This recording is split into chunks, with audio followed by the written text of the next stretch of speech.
Salve, Esperar Caio, boa aí, né? noite. Tudo bem? Boa noite, Pedro.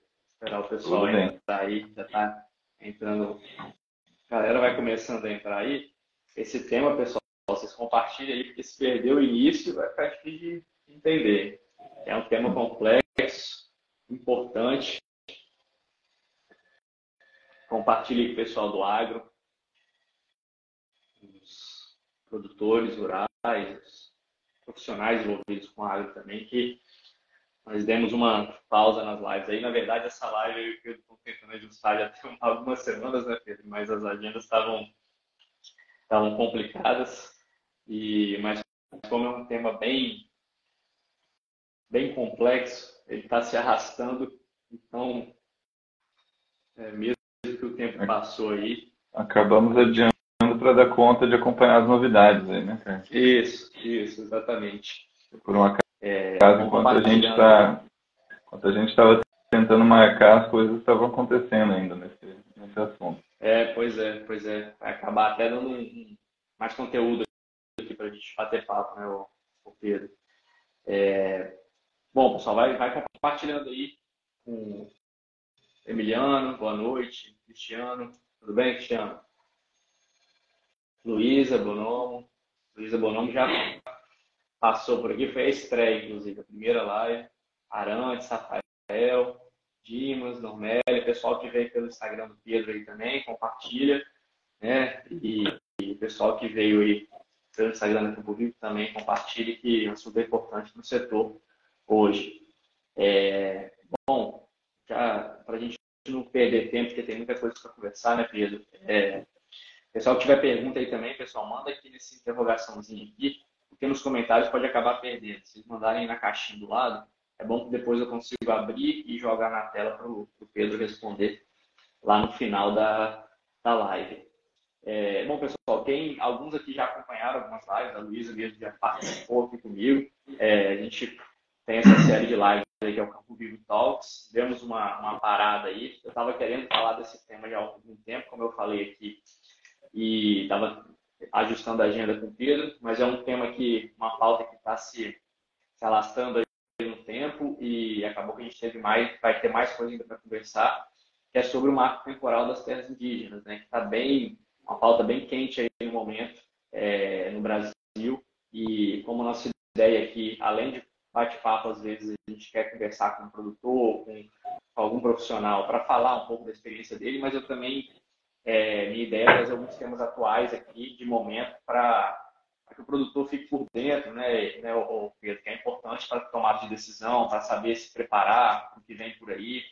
Essa questão, esse ano, a questão política e principalmente judicial tá bem assim, algumas decisões que o produtor está ficando um pouco assustado. Então, essa informação é sempre importante para o produtor se preparar e saber se posicionar.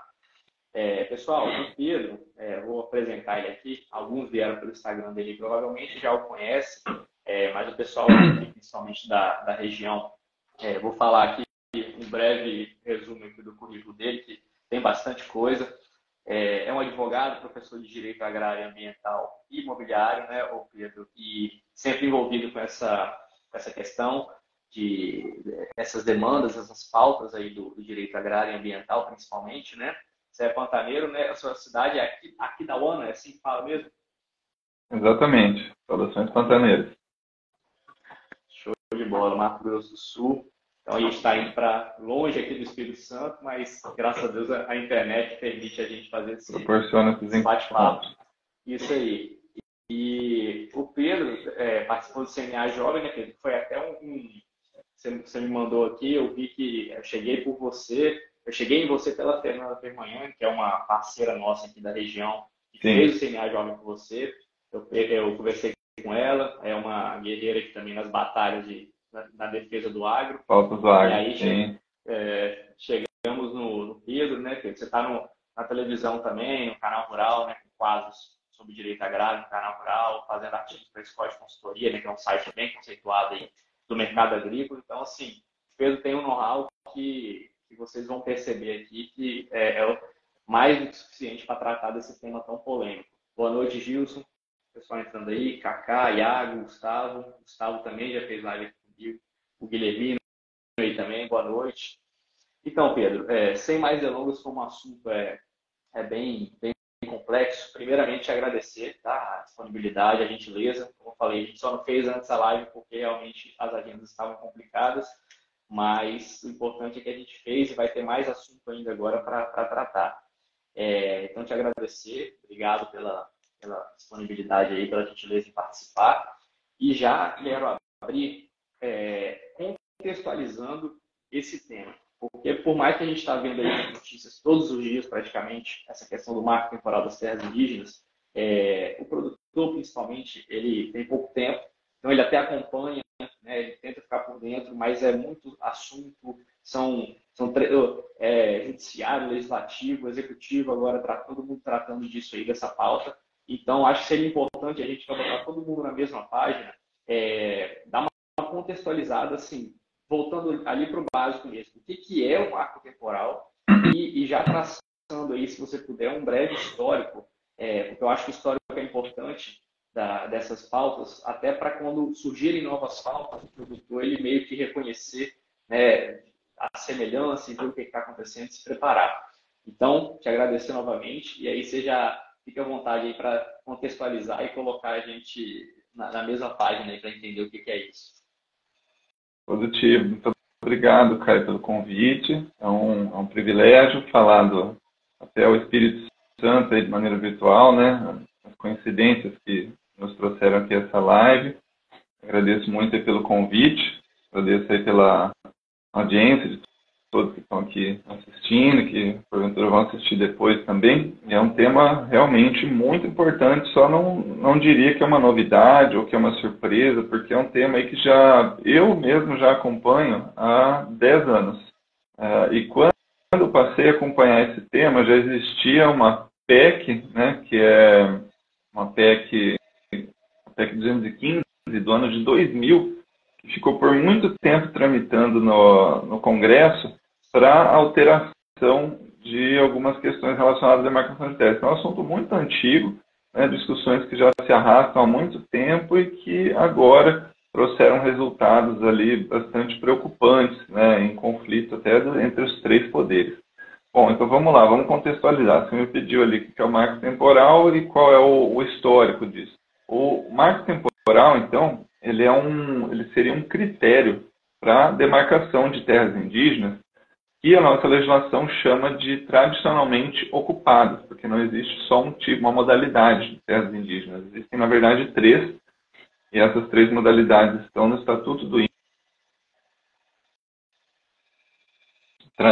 Voltamos. As terras tradicionalmente ocupadas, as terras de domínio, que são aquelas que, porventura, foram adquiridas pelos indígenas, e as reservas, né, reservas indígenas, como no caso do Parque Nacional do Xingu, enfim. As terras tradicionalmente ocupadas, já diz o nome, né, tradicionalidade e ocupação, o que já por si só traduz os requisitos de demarcação dela, né, que tem que ser tradicionais e tem que estar ocupadas. Então, essas são as terras indígenas polêmicas que a gente está vendo bastante notícia e discussão, porque elas dependem de um critério temporal para serem estudadas e demarcadas, enfim. E onde está isso na legislação? Está na Constituição Federal, está lá no artigo 231, que fala que são reconhecidos aos índios, além da sua organização social, costumes, línguas, crenças, enfim. E também fala lá dos direitos originários sobre as terras que tradicionalmente ocupam, né? Então, tradicionalmente ocupam. Para mim, é uma clareza assim, muito tranquila de ser interpretada. E aí, até no parágrafo 1º desse mesmo artigo, fala que são terras tradicionalmente ocupadas, aquelas por eles habitadas em caráter permanente. Então, isso para a gente que é do jurídico, que causa muita perplexidade de ver esse tema sendo interpretado de maneira contrária quando está escrito de maneira muito clara ali, né, o critério temporal.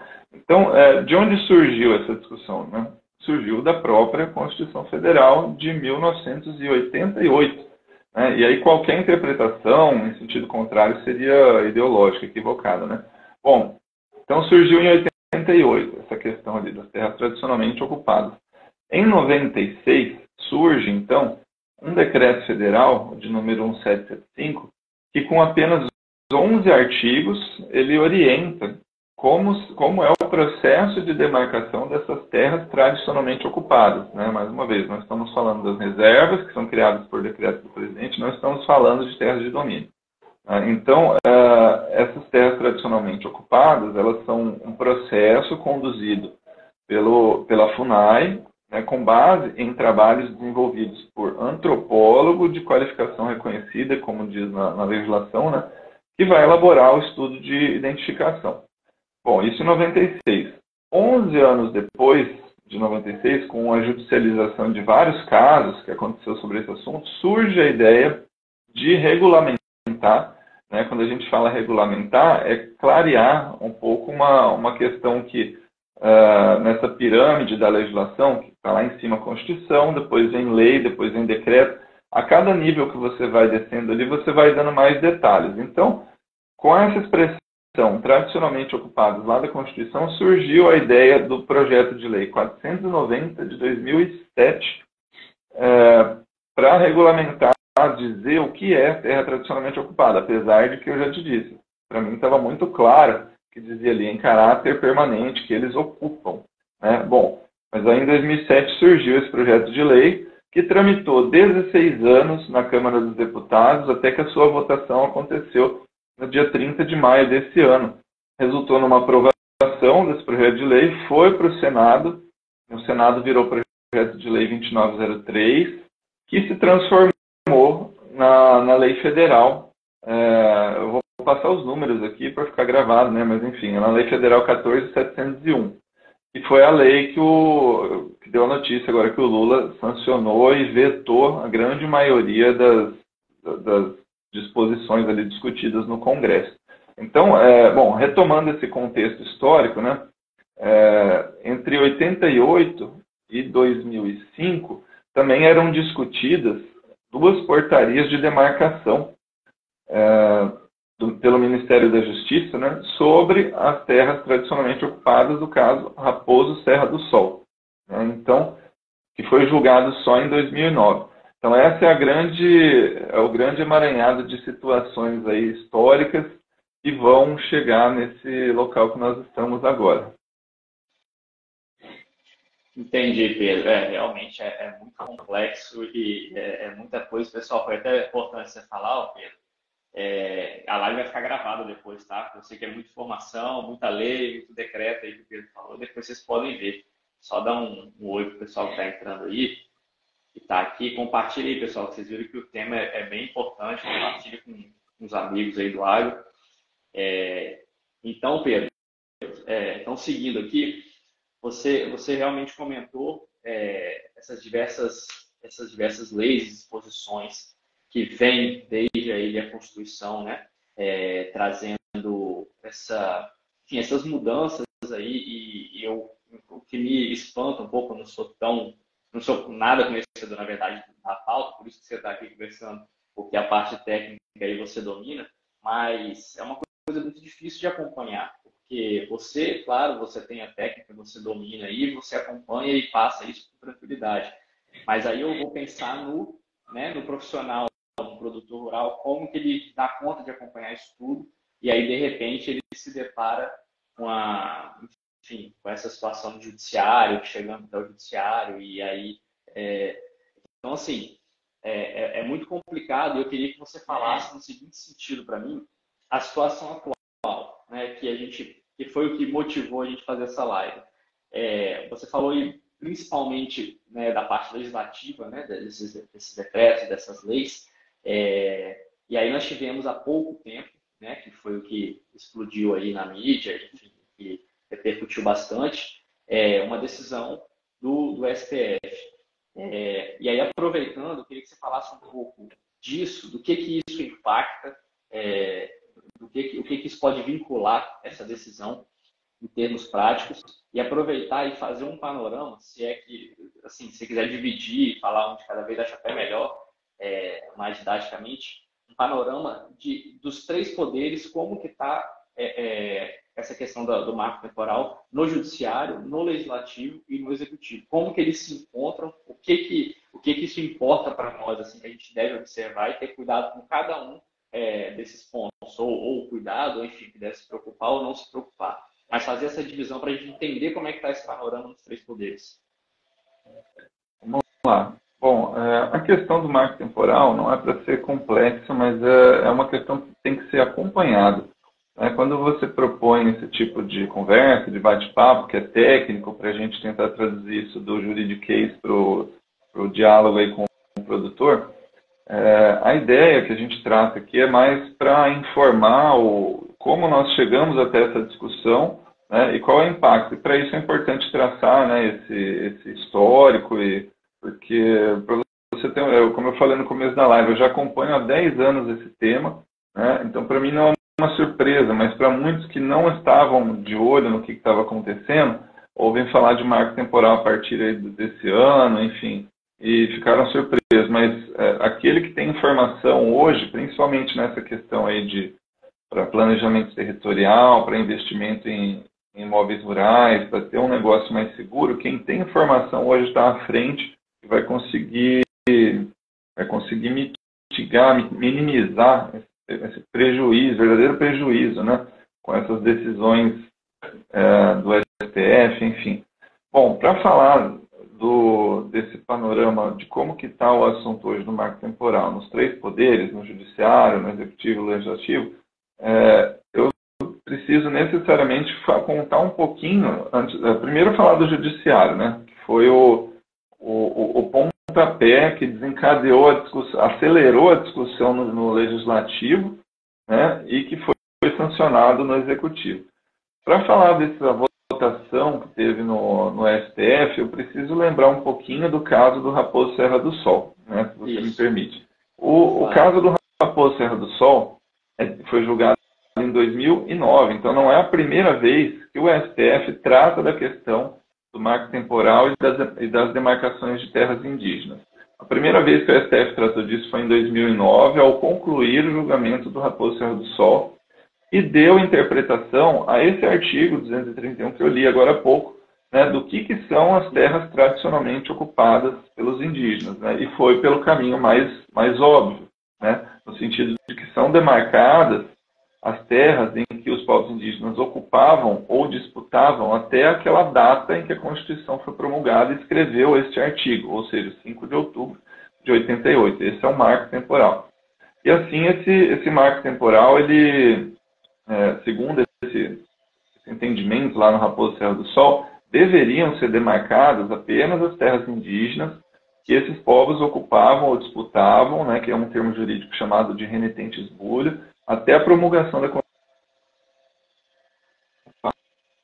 Desculpa de novo, aqui está dando uns alertas aqui no Instagram. Bom, aí essa decisão, que chama acórdão, né, quando é uma decisão colegiada de todos os ministros, ela consolidou, então, a existência desse marco temporal e indicou as razões pelas quais eles fundamentaram isso aí. Bom, então esse marco temporal ele já havia sido discutido, interpretado pelo STF no Raposo Serra do Sol. Isso foi vinculado a outros casos por meio de portarias da Advocacia Geral da União, porque uma das funções da AGU é fazer cumprir decisões da STF. Então, não é só uma tese jurídica. Bom, e aí, em outras palavras, por uma falta de definição desse termo tradicionalmente ocupado, o STF fez isso no caso Raposo Serra do Sol. Mas, por uma falha processual, ou não, né, não sabemos qual foi a real intenção, naquela ocasião da Raposo Serra do Sol, não foi dado um efeito que nós chamamos de vinculante, a repercussão geral, né, que garantiria que qualquer caso, nesse sentido, teria esse mesmo entendimento. Então, por uma falha processual, não foram dados efeitos vinculantes. Estava sendo feito pela AGU e aí, por uma questão política, a cada troca de governo, a AGU muda de posicionamento. Bom, houve uma tentativa de modular esses efeitos. A ministra Rosa Weber, na época da Raposo Serra do Sol, falou assim, que não seria possível e que somente esse julgamento já ostentaria ali uma diretriz relevante para as autoridades que viessem a enfrentar essas questões novamente. E o ministro Barroso, na época, disse que a decisão tem força intelectual e persuasiva da mais alta corte do país. Então, apesar disso, não é o que nós vimos que aconteceu, né? De nada adiantou essa força persuasiva, enfim. Essa falha processual custou muito caro, né? Houve uma rediscussão desse assunto em um caso de Santa Catarina, né? Só que numa nova composição de ministros, não eram mais os mesmos ministros que julgaram o caso da Raposa Serra do Sol, e sem qualquer justificativa plausível, né, para modificar o entendimento anterior, esses ministros excluíram, então, o limite temporal para estudo e demarcação de terras indígenas, considerando, então, as terras que ocuparam em qualquer momento da história. Então, essa foi a grande virada que aconteceu do Raposo Serra do Sol para esse caso de Santa Catarina. Raposo Serra do Sol foi em Roraima. Aí agora a gente consegue chegar no atual panorama disso nos 3 poderes. No judiciário, então, foi feita uma reviravolta de entendimento nesse assunto, né? Só para eu ver se eu entendi aqui, pessoal, me desculpe te interromper. Então, no caso da Raposa Serra do Sol, foi entendido o marco temporal, foi consolidado, digamos assim, mas quando você fala que não teve esse efeito vinculante, ele ficou limitado só àquele caso, e não para outros casos, no caso. É isso, né? E aí depois, quando teve a rediscussão, é quando voltou à tona esse tema, e aí já com outro entendimento, no caso, né? Com outro entendimento e mais. E aí, nesse novo entendimento, eles deram repercussão geral. Esse foi o desastre desse novo caso, que daí agora atribuíram um efeito de vinculante por qualquer outro caso, sem marco temporal nenhum. Então, o judiciário já tinha decidido, né, esse marco temporal e também tinha estabelecido condicionantes. Era um julgamento bastante relevante, bastante importante. Tinha colocado lá 19 regras para futuras demarcações, né? Eu só cito algumas delas aqui, bem rapidamente. Lógico que as 19 não, né? Mas, por exemplo, deve ser admitido o ingresso e o trânsito e a permanência de não índios no restante da área indígena, observadas as condições da FUNAI. A passagem por essas áreas não pode ser pedagiada ou cobrada, como acontece em alguns lugares no Mato Grosso, né? Terras indígenas não poderiam ser objeto de arrendamento ou qualquer negócio jurídico que restringisse o exercício do usufruto deles às terras. Então, foi um julgamento bastante relevante, né? Já nesse novo caso de Santa Catarina, em nova composição de ministros, onde não justificaram por que alterar o caso Raposo Serra do Sol, então foi excluído esse limite temporal. E, além disso, esse novo caso estendeu a interpretação dessa situação com possibilidades de indenizar, aí que nós vamos entrar numa parte um pouco mais prática, né? De indenizar no sentido de que cabe ao particular, ao proprietário das terras que foram demarcadas, uma indenização justa e prévia das benfeitorias necessárias e úteis quando for inviável o reassentamento. Então, isso é uma grande inovação, uma coisa que não está prevista em lei, que o STF criou por meio de um julgamento, né? Então, para a gente, realmente, aqui no jurídico, é bastante complicado de a gente aceitar esse tipo de situação, mas, enfim. Enquanto isso, bom, como eu falei, aí o judiciário foi esse o resultado.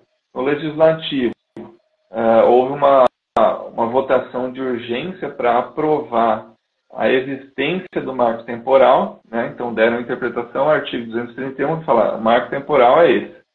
E o presidente da República, no Executivo, sancionou esse projeto de lei, como resultado aí das votações no Congresso, por maioria, né? Maioria na Câmara dos Deputados, maioria no Senado, mas um único agente público, aí o presidente da República vetou quase totalmente a maioria das discussões votadas no Congresso, e ele tirou dessa legislação qualquer menção, qualquer comentário às datas do marco temporal. Bom, então foi isso que aconteceu aí nos 3 poderes. Agora, o que pode acontecer é o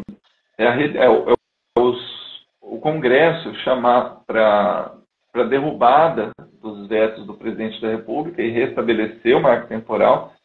Se isso acontecer, a ação do STF, que ainda não foi publicado o texto do julgamento, isso demora, às vezes, eu vou dar um exemplo aqui do Código Florestal, que também teve uma discussão sobre vários artigos dele, demorou 2 ou 3 anos para publicar o texto do julgamento.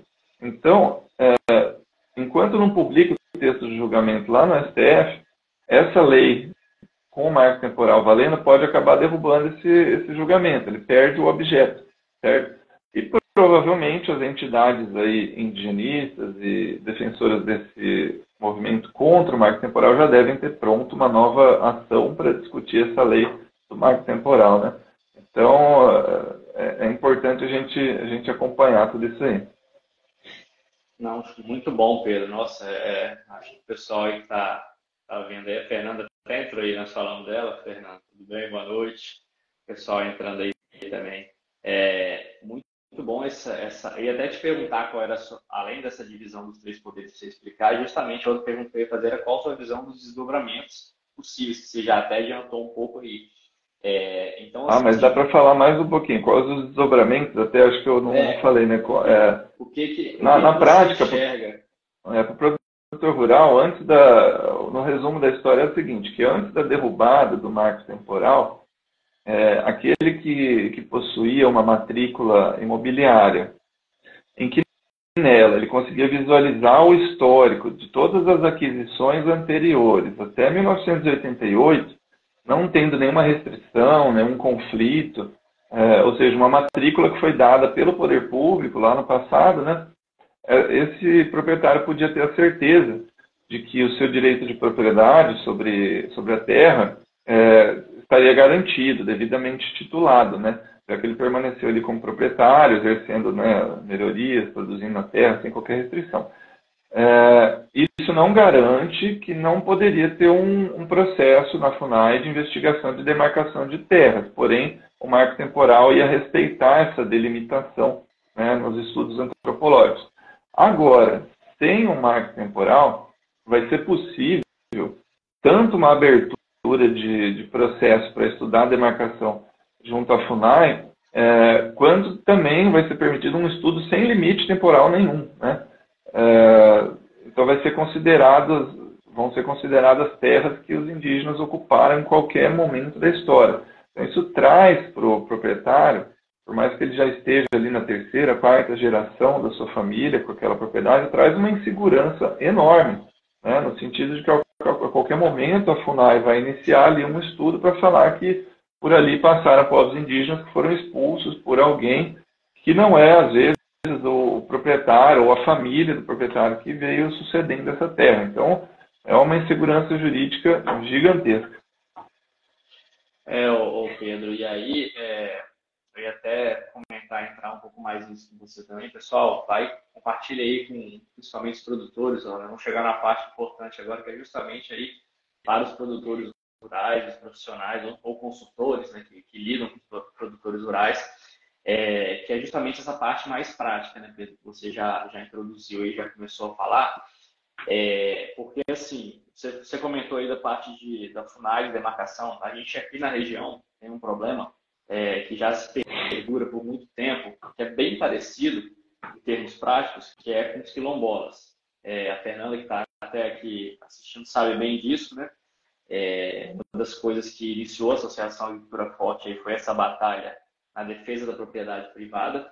E na época eu até pesquisei e entendi um pouco mais sobre isso. E o que me chamava a atenção era justamente essas ações de reintegração, que chama para o indígena, nesse caso, reintegração de posse, como é a terra dele. Enfim, a demarcação mesmo, a demarcação.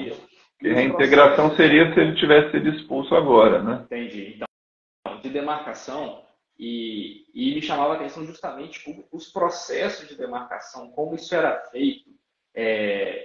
Não me parecia algo muito criterioso, né? Como você falou aí, qualquer lugar que a FUNAI fizer alguma pesquisa, enfim, entender que os índios, teve uma comunidade indígena ali, é suscetível de desapropriação ali do produtor, enfim, a insegurança realmente, como você falou, insegurança jurídica gigantesca. Você fala um pouquinho na prática, tanto como que funciona esse processo de demarcação, e como funciona, principalmente aí nesse caso, claro, da derrubada do marco temporal, né? Porque eu acho que sem a derrubada a gente não tem muitos, tirando essas ações que vão sendo colocadas todas as vezes pelas associações, pelo pessoal, né, que representa os indígenas, mas não tem, em termos práticos, não tem muita repercussão. Agora, com a derrubada, aí entra em cena justamente esse processo da FUNAI, né, esse processo de essas ações, esse processo de demarcação. Então, como que isso funciona na prática? E aí, se você já puder também, para os produtores que estão vendo aí, para o pessoal que vai ver depois, como que o produtor pode se defender disso? Como é que ele pode se preparar, em termos jurídicos mesmo, ali, do ponto de vista prático, já se preparar contra esse processo de demarcação? Bom, nunca foi fácil acompanhar esses processos, sabe? Desde que eu comecei a atuar com relação aos processos de demarcação de terra indígena, são processos complexos que não são resolvidos só com a contratação de advogado. Nós temos que procurar por peritos com capacidade técnica em antropologia e outras áreas similares. São poucos profissionais. Esses processos, eles são conduzidos de maneira completamente desbalanceada, porque eles são instaurados na FUNAI. Que a FUNAI, por lei, ela tem o dever de assistência ao indígena, ou seja, ela é parcial. E curioso que isso é até um questionamento que atualmente é feito lá no STF numa outra ação, que nem se fala, nem está em pauta, mas o Estado de Santa Catarina já questionou a competência da FUNAI para acompanhar esses processos, no sentido de que na Constituição Federal fala que compete à União demarcá-las, não compete especificamente à FUNAI. Então, o correto, num mundo ideal, seria algum órgão, como, por exemplo, o Ministério da Justiça, quem sabe, conduzir. Mas, enfim, atualmente são conduzidos os processos pela FUNAI de maneira desbalanceada, processos densos, difíceis de acesso, não são virtuais, a gente tem que ficar, no linguajar popular, batendo cabeça na FUNAI para conseguir cópia, enfim. E observar todos os detalhes das etapas ali, porque cada falha nessas etapas, por exemplo, a falta de divulgação, de publicação desses atos do processo nos diários oficiais, pode gerar nulidade em desfavor da FUNAI. Mas, enfim, esse processo, então, ele passa por uma série de etapas, de estudos e de procedimentos que estão naquele decreto que eu citei no comecinho da live aqui, no 1775. Só tem 11 artigos, mas ele descreve ali várias etapas. Então é importante explicar que esse processo também ele tem várias fases que não podem ser confundidas. Tem a identificação da terra, tem a delimitação dessa terra, a demarcação e a homologação. Então são 4 terminologias diferentes e que é muito importante de saber isso. Por quê? Porque na hora que existe uma sobreposição diária nos bancos de dados da FUNAI, com qualquer outra, com o CAR, com a matrícula imobiliária, o banco vai negar crédito, né? O CCIR, o georreferenciamento não vai sair. Então é importante saber a diferença desses termos para saber quando acaba de fato o processo, né? Então, dessas fases todas que eu citei, identificar e delimitar são 2 primeiras etapas provisórias, né? É quando um grupo de trabalho nomeado pela FUNAI, ele vai lá com um antropólogo realizar estudos de várias naturezas ali, né? Histórica, sociológica, jurídica, cartográfica, ambiental, para identificar e delimitar qual é a área que vai ser demarcada. Então, são etapas provisórias, né? Então, com base nessa informação, é possível argumentar no banco ou no georreferenciamento que não está demarcado ainda, que cabe mais uma série de questionamentos. Bom, então esse estudo do antropólogo, depois que ele é concluído, ele é resumido em um relatório que é publicado nos diários oficiais das 3 instâncias: municipal, no diário do município, diário do estado e diário da União, né? Isso é obrigatório. Se não publica, isso aí pode ser derrubado, o processo todo. A demarcação, né, das terras acontece depois de aprovado esse estudo, vai encaminhar para o Ministério da Justiça, ou dos povos indígenas, agora recém-criado, né? E esse ministro, ele vai publicar uma portaria demarcatória, né? Ou seja, ele indica qual é a área que está em discussão. Então é mais uma etapa provisória, ela não é definitiva. Só que com base nessa portaria demarcatória já começa a confusão. Começam as invasões, começam uma série de atos de esbulho possessório porque publicou que é uma portaria demarcatória. mas não acabou. Onde que acaba? Com a homologação. O presidente da República deve pegar essa portaria do Ministério da Justiça, que vem com um pacote de informações do estudo antropológico e tal, e o presidente da República vai homologar. Ele vai falar, vai promulgar um decreto homologatório falando: concordo com tudo isso que está aqui, e agora essa terra é uma terra indígena. Então a homologação ela só acaba com o famoso canetaço aí do presidente da República, né? Inclusive, nesse sentido, o atual governo, no mês de abril desse ano, em comemoração aí ao Dia do Índio, eles já tinham falado que demarcariam todas as terras indígenas até o final do mandato, em 2026, né? Bom, enfim, então são esses processos de demarcação de terras indígenas, eles acabam, resumidamente, aí, depois de 3 principais atos, né? Acabam com a assinatura do Ministério da Justiça, homologação do Presidente da República, e depois disso a FUNAI tem que pegar a transferência da matrícula para o patrimônio da União. E aí com isso eles vão poder pedir a emissão da posse do proprietário para colocar os indígenas lá, né? Esses processos eles duram anos, décadas, eles passam por vários governos, e aí tem um problema, né? Enquanto isso, como eu acabei de falar, banco, georreferenciamento, CAR, né? O produtor rural precisa cumprir a legislação e atualizar os seus cadastros, suas matrículas, compra e venda, sucessão por meio de inventário, arrendamento, e aí tudo isso trava, né? Se o produtor rural não tem essas informações que nós estamos trazendo aqui, das etapas, quais são as etapas finais, quais não são, ele vai travar no GEL, vai travar no banco, enfim. E para piorar, a FUNAI, a nova diretoria da FUNAI, quando entrou esse ano, ainda disse o seguinte, que não iria emitir declaração de limites de terras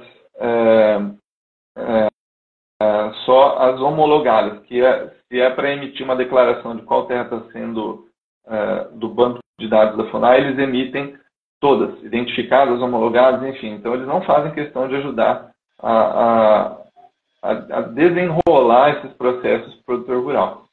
Enfim, então acho que é isso, mais ou menos de maneira resumida. Espero não estar sendo tão juridiquês, tá?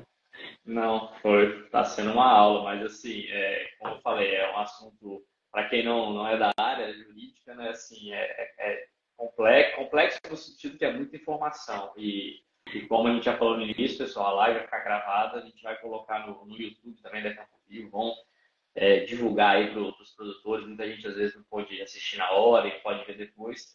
E um assunto desse é utilidade pública, né, Pedro? Então a gente não pode deixar de divulgar o máximo possível. O Pedro deu aqui todos os passos, explicou tudo do marco temporal, deu todos os passos aí, desde quando começa, né, caso a derrubada aí se confirme, começa a identificação.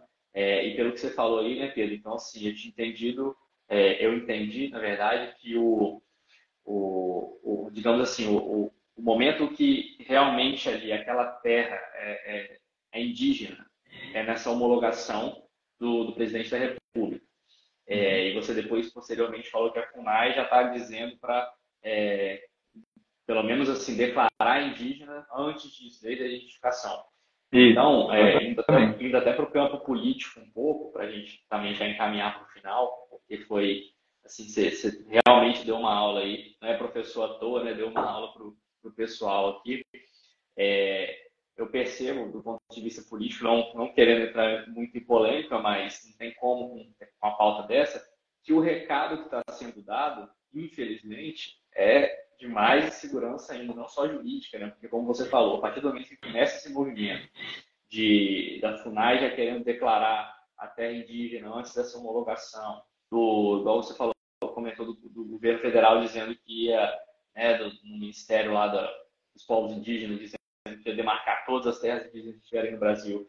O recado que é passado, ele é mais negativo ainda, né, do ponto de vista do produtor rural e da propriedade privada, né, da defesa da propriedade privada, e isso gera uma instabilidade, não só insegurança jurídica, mas uma instabilidade no país como um todo, porque, como você falou, e aí, assim, de repente até uma própria associação ou até a própria comunidade ali organizada indígena, eles já podem se achar, às vezes até com maldade ou não, mas se achar no direito de pegar o que é deles ali, já que a FUNAI vai começar a declarar, digamos, né, já desde a identificação. Então, assim, isso vai gerando instabilidade, além da insegurança jurídica, insegurança até física, né, e, enfim, de todos os âmbitos aí do produtor rural, que ele tem que ficar por dentro disso tudo. Como você falou, por um lado, essa demora toda nesse processo de demarcação não é nem tão ruim, porque aí o produtor, de repente, consegue ter mais momentos onde ele,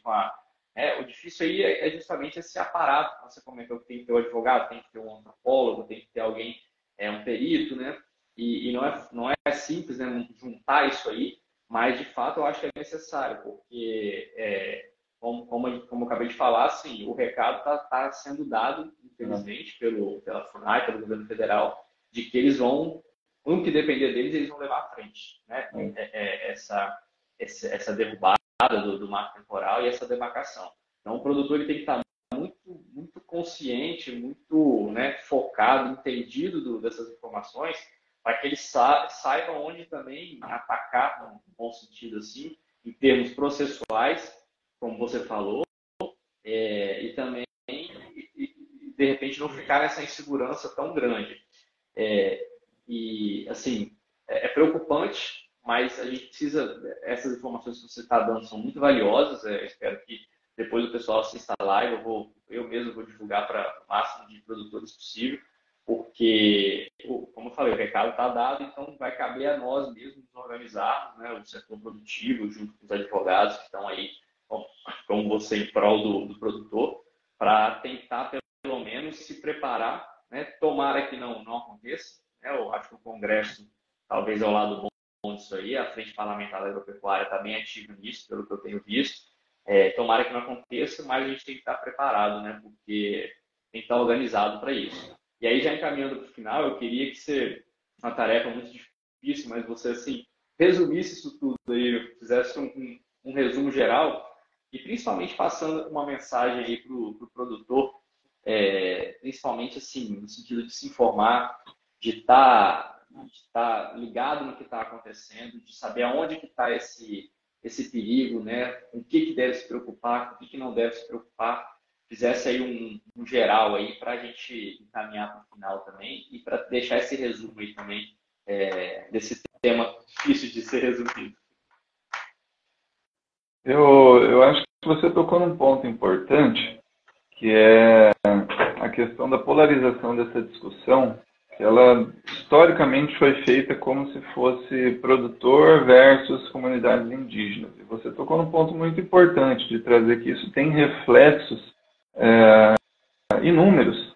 Isso tem reflexo no planejamento territorial brasileiro, sabe? Isso deixou de ser uma questão que você escolhe um lado ou outro com base naquilo que você tem mais afinidade. Isso é uma gravíssima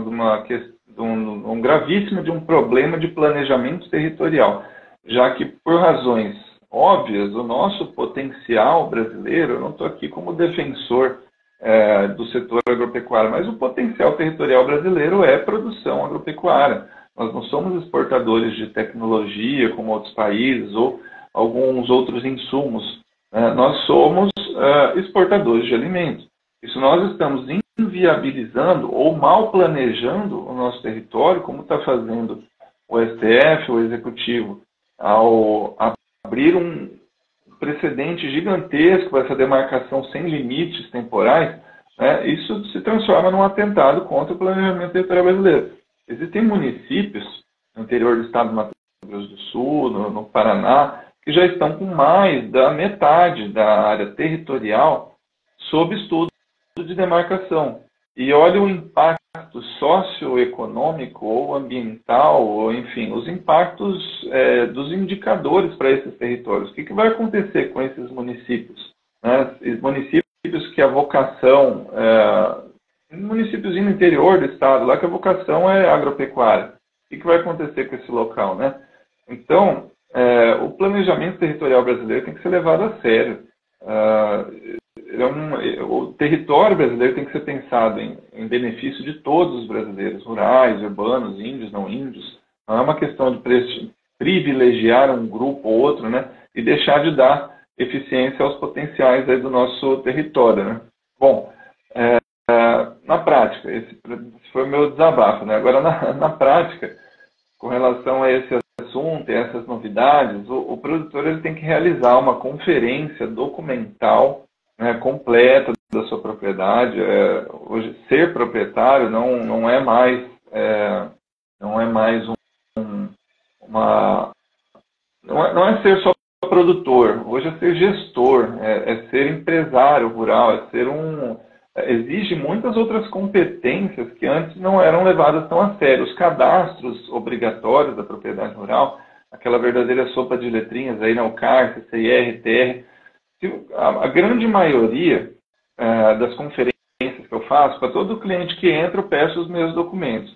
Sempre encontro divergências. O CAR está declarado com um tamanho de área, o CCIR tem outro, o ITR tem outro, a avaliação do ITR está lá embaixo.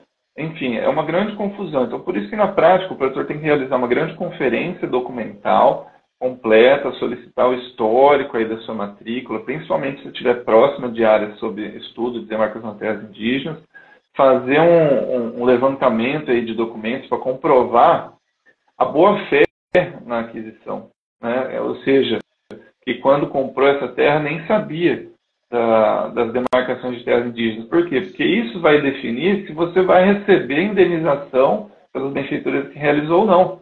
Porque se houver uma suspeita aí de que houve má fé na aquisição, ou seja, que já sabia que estava sob demarcação, então não recebe nada, né? Bom, e também um bom laudo pericial.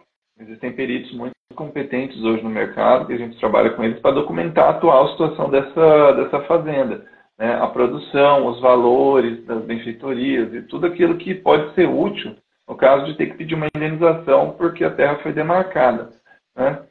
Bom, e aí até falando nisso, só quando eu falei aqui de boa-fé, de má-fé, é porque a legislação não tem uma previsão de indenização pelas terras demarcadas como tradicionalmente ocupadas por indígenas, mas somente em alguns casos são indenizadas as benfeitorias, né, quando de boa-fé. Aí vai caber esse pagamento, né? Até a FUNAI tem uma instrução normativa que fala sobre isso e tal. Então, esses são os cuidados que tem que ter, sabe? De pensar em todas essas situações, verificar se está tudo muito bem documentado, atualizadinho nos cadastros, e lembrar que a perda dessa propriedade rural só pode acontecer depois da homologação do presidente da República, né?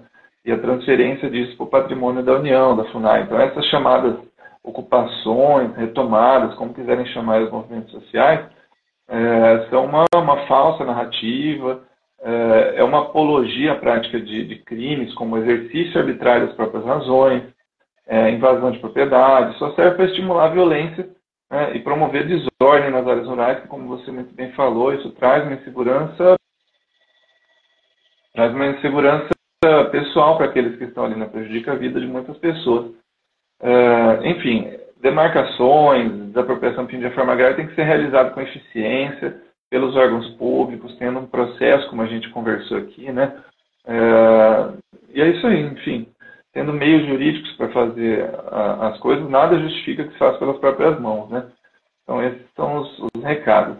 Até agradeço mais uma vez aí pelo convite, viu, cara? Show de bola. Obrigado, Pedro, por essa aula aí. A Alexandra está aqui também. Alexandra, vai ficar salva a live, pode ficar tranquila. Vou botar no YouTube também, porque Giovanni aí também, boa noite. Porque é muita informação importante que o Pedro passou aqui, muita mesmo. Vocês vão ver a live salva aí, seja aqui no Instagram, seja no YouTube.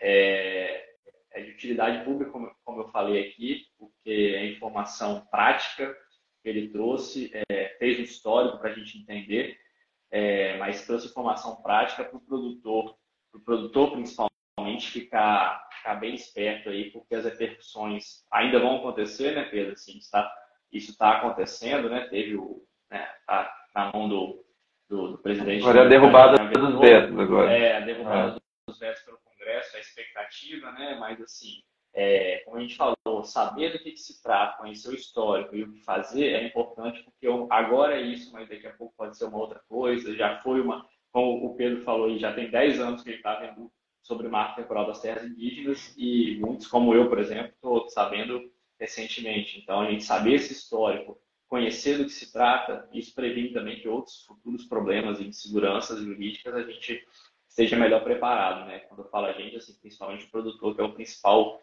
prejudicado, né, nessa história toda.